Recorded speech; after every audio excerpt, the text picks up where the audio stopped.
Hello students, welcome to Solve via Knowledge. இன்னைக்கு நம்ம பார்க்க போகிறது 12th ஸ்டாண்டர்ட் மேக்ஸில் எக்ஸைஸ் 3.1ல் fourth sum 3x cube minus 16x square plus 23 minus 6 equal to 0. இதோட ரூட்ஸ் கண்டுபிடிக்க சொல்லியிருக்காங்க. ஸோ ஃபஸ்ட்டு இதோட ரூட்ஸ் 1 மைனஸ் 1 இது ரெண்டில் ஏதாவது ஒன்று இருக்கா அப்படின்னு நம்ம ஈஸியாக செக் பண்ணலாம். எப்படின்னா இதோட கோஎஃபிஷியன்ட் எல்லாமே ஆட் பண்ணி நம்மளுக்கு 0 வந்துச்சுன்னா 1 ஒரு ரூட்டு. ஆனால் இது எல்லாத்தையும் ஆட் பண்ணும் போது நம்மளுக்கு 0 வராது. ஸோ 1 ரூட் கிடையாது. அதே மாதிரி சம் ஆஃப் ஆட் பவர் கோஎஃபிஷியன்ட்டும் சம் ஆஃப் ஈவன் பவர் கோஎஃபிஷியன்ட்டையும் நம்ம செக் பண்ணணும்.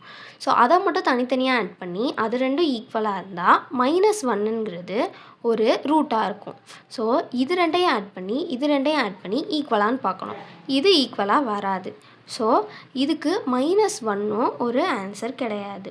ஸோ அடுத்து நான் சிந்தட்டிக் டிவிஷன் மூலயமா 2 ஒரு ரூட்டா அப்படின்னு செக் பண்ண போகிறேன்.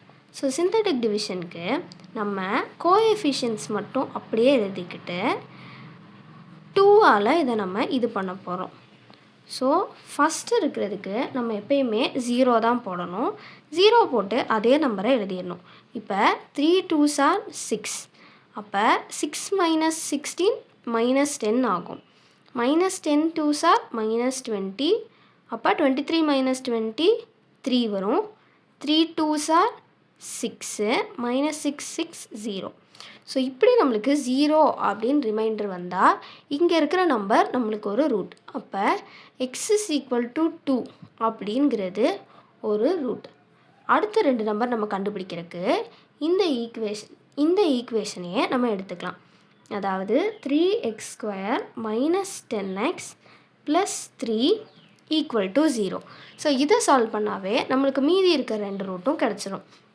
ஸோ ப்ராடக்ட் நம்மளுக்கு 9 வரணும், சம் -10 வரணும். ஸோ அப்போ நம்ம -9xும் -xும் எடுத்துக்குவோம். ஸோ நம்மளுக்கு அப்போ என்ன வரும்? 3xை நான் வெளில எடுத்தேன்னா x -3ன்னு வரும். இங்கே மைனஸ் வெளில எடுத்தால் x -3ன்னு வரும். So 3x - 1 into x -3 equal to 0. So 3x - 1 equal to 0னா 3x equal to 1, x is equal to 1/3. அதுவே x - 3 equal to 0னா x is equal to 3. So நம்மளுக்கு எக்ஸோட 3 வேல்யூஸும் கிடச்சிருச்சு. அப்போ ஃபைனலாக நம்ம எடுத்து எழுதிட வேண்டியதுதான். The roots are 2, 1/3, 3. இதில் கொஸ்டினில் நம்மளுக்கு ஒரு க்ளூ கொடுத்துருக்காங்க. Product of 2 roots is 1. அதாவது இதில் இருக்கிற 3 ரூட்டில் 2 ரூட்டோட ப்ராடக்ட் வந்து 1 வரும்னு சொல்லியிருக்காங்க. ஸோ அந்த 2 ரூட் இது தான். அதாவது 1/3 into 3 போட்டால் நம்மளுக்கு 1 தான் வரும். ஸோ கொடுத்துருக்க கண்டிஷனும் வெரிஃபை ஆகிடுச்சு.